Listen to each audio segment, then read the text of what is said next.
Badigeonné de farine de manioc mélangée à de l'eau, un esprit vaudou s'est emparé de ces corps jaunes en transe. Pendant quelques minutes, la divinité de la terre pénètre ses initiés avant de subitement les quitter.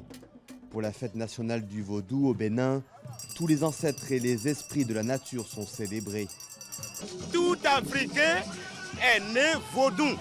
Donc c'est pour ça que nos ancêtres, quand ils ont amené nos parents, nos grands-parents en esclavage, c'est ça qui fait que leurs esprits, quand on les amène là-bas, leurs esprits retournent chez nous ici. Essaimé aux Antilles, au Brésil et aux États-Unis dans le sillage de la traite des esclaves, le berceau de la religion vaudou est ici, à Ouida. Naba accompagne un groupe d'initiés venus de Chicago pour un voyage spirituel sur les traces de leurs ancêtres. C'est à partir de Ouida que le vaudou s'est répandu, s'est retrouvé partout dans le monde entier. Il faut le reconnaître, c'est quelque chose qu'il ne faut pas nier. Le vaudou, c'est quoi? C'est la nature, les 4 éléments de la nature. Respecter, connaître leurs principes, respecter leurs principes. Le vaudou est certes un culte ancestral, mais il n'a pas toujours eu bonne réputation.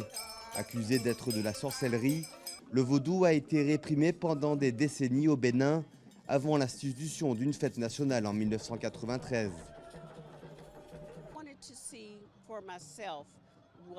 Je voulais voir de mes yeux ce qu'était vraiment le vaudou.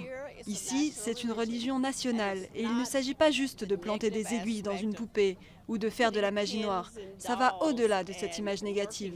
Les gens qui pratiquent le vaudou sont des gens adorables et très gentils.